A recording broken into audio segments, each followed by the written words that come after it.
Mafia hitman or crazy serial killer? Every so often, people ask this question when they come upon a very capable and active mob assassin. A murderer like Bonanno crime family soldier Tommy Karate Pitera brings up the same discussion. Was he just very good at his job, or did he enjoy the art of death a little too much? Thomas Pitera was born on December 2nd, 1954 in Gravesend, Brooklyn, New York. His father was a candy salesman and was an honest, hardworking citizen who did his best to provide and care for his wife and two children, his son Thomas and his daughter Teresa. Growing up, Tommy Pitera was bullied relentlessly. He had a high-pitched voice that made him a laughingstock of the neighborhood. Both boys and girls would laugh in his face. He was frequently attacked, slapped, kicked, and spit on. The bullying killed something inside the younger Pitera. It also lit a fire that would turn him into a deadly killing machine. Before we continue the video, please be sure to leave a like as it will help the channel grow, and please be sure to subscribe. After watching Bruce Lee in the television series The Green Hornet, Pitera was certain he had found his calling. He would become a martial artist. After persuading his mom and dad, he joined a karate school in Sheepshead Bay, Brooklyn, and quickly became one of the class's best students. His teachers noticed his pupils' progress, and to prove his skills, Pitera signed up for a big martial arts tournament. He beat 7 opponents to win the championship. Along with the accolades came a cash prize and a ticket to live in Japan and learn martial arts from the local masters. He went to Tokyo and studied under Sensei Hiroshi Masumi. He ended up staying in Japan for 27 months. When Pitera returned to New York in 1976, he came back as a man. He had confidence, walked tall, and held his chin up high.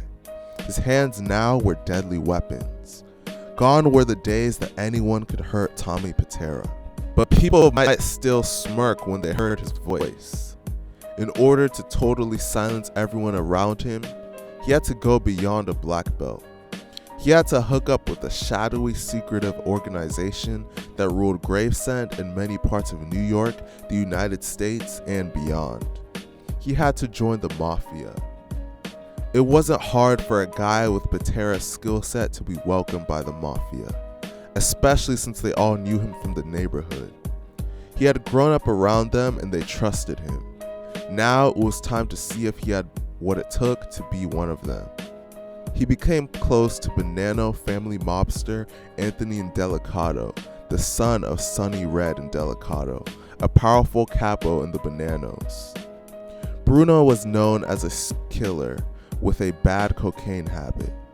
Because of who his father was and also his capabilities as a hitman, the Mafia chose to ignore his drug use. After hooking up with Idelicato, Pitera became immersed in the Bonanno family and its various players. He showed they could count on him when it came to executing murder contracts or getting rid of bodies. Besides being a skilled martial artist, Pitera had become an expert on how one can hurt, kill, and dispose of the human body. He read countless books on torture and killing and was eager to put his new knowledge in practice. Things were going according to plan, but then Mafia politics almost blew apart Pitera's mob career and ended his life along with it. After Bonanno family boss Carmine Galante was gunned down in the summer of 1979, various factions within the family began vying for the top spot. Pitera, being Idelicato's right-hand man, was part of the faction that ultimately lost the power struggle. Idelicato's father and 2 other captains were killed in one swoop, and Idelicato's life was only spared after he promised not to seek vengeance. Knowing how the world of Casa Nostra worked, he backed down and promised to toe the line. Pitera's mentor had lost a lot of clout, but he had no problem finding new mentors. The new powers, men like Joseph Messino and Anthony Spero, could put his deadly talents to good use, and frequently did. They found that when they handed Pitera a contract, he would take care of it immediately and exactly as ordered. As a result of his stellar track record, in the 1980s, Pitera was initiated into the Bonanno crime family and became a made member of the Mafia. Now the days of smirks and disrespect were officially long gone. Whenever he walked the streets or sat down in a restaurant, people would know who he was and who he was with. No one would dare look at him funny. Pitera finally had achieved what he always wanted. Pitera's mob connections gave him a direct in with some of the country's biggest narcotic traffickers. Drugs became his primary racket and source of income. He invested some of the money in 2 bars, which he used as his headquarters. His unique selling point, however, was his ability to kill and dispose of bodies. His reputation grew to such an extent that even other families began asking him to take care of certain jobs. Like Gambino crime family capo Edward Lino, who himself was a capable hitman, who allegedly approached Pitera to help him whack one of Gambino mob bosses John Gotti's longtime associates, Willie Boy Johnson. Johnson, it turned out, was an informant. When Gotti found out, he went ballistic and ordered him killed. He handed the contract to Lino, who then called on Pitera. Johnson was shot to death on August 29, 1988, precisely as ordered. Pitera once again came through for his friends. As the years progressed, Pitera added more notches to his belt. He had no hesitation when it came to pulling the trigger. He would shoot a guy in the head and not think twice about it. Matter of fact, he would then strip the body naked, pull it into a bathtub, and dismember it. Afterwards, he would put the various body parts in different bags and bury them at one of his favorite burial grounds in Staten Island. Before he would get in his car, he would step into the bloody bathtub and clean himself until no trace of the gruesome job was left. It was just a part of his work. Or was it? Killing is part of the Mafia underworld, or any underworld for that matter. But most mobsters draw a line when it comes to killing those outside of their criminal world, be they civilians, cops, or women and children. Pitera did not draw those lines. When the love of his life, a woman by the name of Celeste Lipari, died from a drug overdose, it became clear that Pitera was an equal opportunity murderer. Lipari was beautiful, but she was also a junkie. Lipari went out clubbing and used cocaine and heroin to have a good time. She was usually accompanied by her good friend Phyllis Birdie, who was similar to Lipari in that she was another pretty neighborhood girl who had gotten addicted to the product peddled by many of the area's mobsters. Though both women had chosen this lifestyle, Pitera blamed Birdie for having a bad influence on Lipari when she overdosed. Birdie's days were numbered. Birdie was close to Frank Gangi, a member of Pitera's crew. Pitera had ordered him to let him know when he saw Birdie, but Gangi could not bring himself to hand over the woman he had such a special relationship with. Like Lipari and Birdie, Gangi too was a junkie. He snorted cocaine to get high and drank booze to fall asleep. After hanging with Pitera and being present when Tommy Karate killed people and dismembered their corpses, his drug use only increased. After running into Birdie, Gangi succumbed to her charm and the pair went on a cocaine binge. At one point, they ran out of coke and Gangi phoned an associate asking him whether he could come get more stuff. He and Birdie then went to the associate's apartment. The man in question, an Israeli drug dealer, was also an associate of Pitera.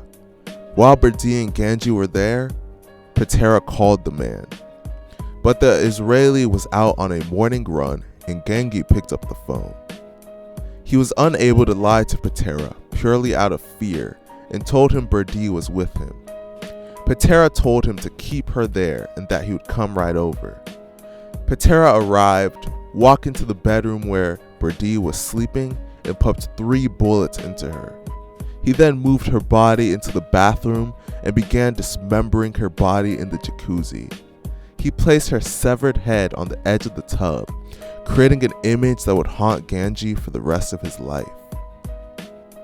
Killing a woman is not that much of a stretch for a mafia assassin, but it did put Pitera in a select group of mafioso.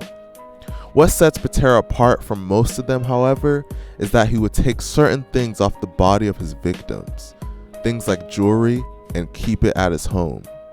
This behavior is usually seen in serial killers, and it clashed with Pitera's modus operandi of a secretive, careful mobster who tries to erase any proof of his crimes.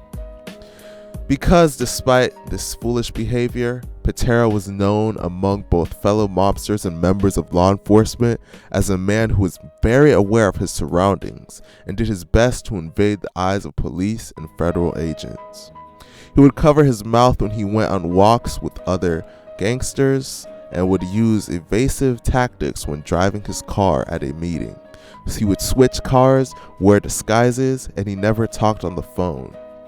Of course, all of that does not matter when your own people stand up to testify against you. Pitera's murders had a profound effect on his underling, Frank Gangi.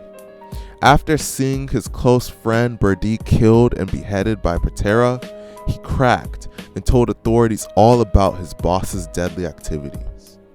Authorities pounced on Pitera on June 4, 1990, when they arrested him and several crew members and charged him with drug trafficking and 7 murders, though prosecutors believed him to be involved in over 60 gangland killings.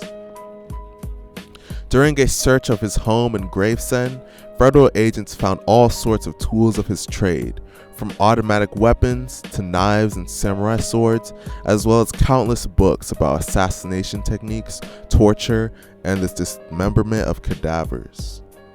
Prosecutors demanded the death penalty for Pitera. His life was hanging in the balance during his trial.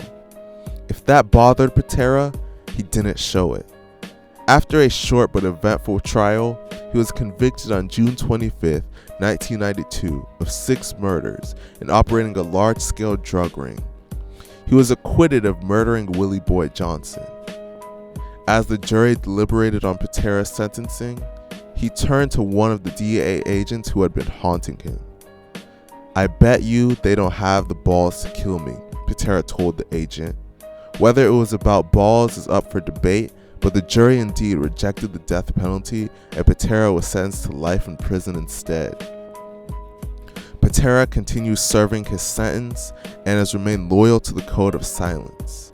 Let me know what you guys think of this situation in the comment section, and please be sure to like and subscribe. Thank you for watching.